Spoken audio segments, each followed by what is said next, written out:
কোনো অনুশীলন ছাড়াই মঙ্গলবার মাঠে নামছে কেকেআর। উল্টো দিকে ১ নম্বরে থাকা দল। মঙ্গলবার রাজস্থান রয়্যালসের বিরুদ্ধে ম্যাচ। এই মুহূর্তে ১ নম্বরে রয়েছে তারা। সেই দলের বিরুদ্ধে খেলতে নামার আগে কোনো অনুশীলন না করার সিদ্ধান্ত নিল কেকেআর। একদিনের ব্যবধানে ম্যাচ রয়েছে কলকাতা নাইট রাইডার্সের। রবিবার পর আবার মঙ্গলবার খেলার মাঝে সোমবার কোনো অনুশীলন রাখেনি কলকাতা নাইট রাইডার্স। মঙ্গলবার রাজস্থান রয়্যালসের বিরুদ্ধে ম্যাচ।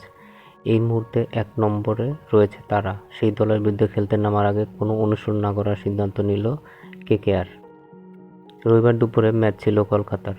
গরমের মধ্যে খেলতে নেমে ফিল সল্ট বলেছিলেন, মনে হচ্ছিল আমি গলে যাব। এই গরমে খেলা ক্রিকেটারদের জন্য কষ্টের। তার উপর একদিনের ব্যবধানে আবার ম্যাচ খেলতে নামা। সেই কারণে গৌতম গম্ভীররা সোমবার কোনো অনুশীলন না করার সিদ্ধান্ত নিয়েছেন। ক্রিকেটারদের বিশ্রামের প্রয়োজন। সেই কারণেই আর গরমের মধ্যে অনুশীলন করছেন না কেকেআর। মঙ্গলবার কলকাতার ম্যাচ রাজস্থানের বিরুদ্ধে। এই মুহূর্তে আইপিএলের লিগ তালিকায় শীর্ষে তারা। সেই দলের বিরুদ্ধে খেলতে নামার আগে অনুশীলন না করলে কি খুব সমস্যা হবে? আইপিএল শুরু হয়েছে ২২শে মার্চ থেকে। তার আগে থেকেই অনুশীলন করছে দল। প্রায় ১ মাস হতে চলল প্রতিযোগিতার। ফলে নতুন করে অনুশীলন করার তেমন কিছুই নেই। বরং রবিবার ম্যাচের পর বিশ্রাম না নিলে ক্লান্ত হয়ে যেতেন ক্রিকেটাররা। সেটার প্রভাব পড়তে পারত মঙ্গলবার খেলায়।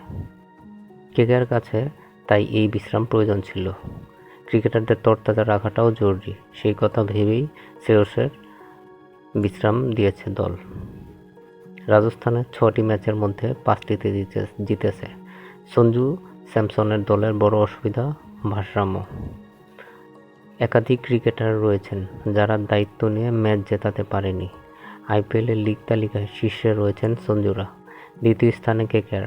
অর্থাৎ মঙ্গলবার লড়াই ১ বনাম ২-এর। ৫ ম্যাচে কেকেআর ৪টি জিতেছে। আর মঙ্গলবার জিতলেই লিগ শীর্ষে উঠে আসতে পারে শ্রেয়সেরা।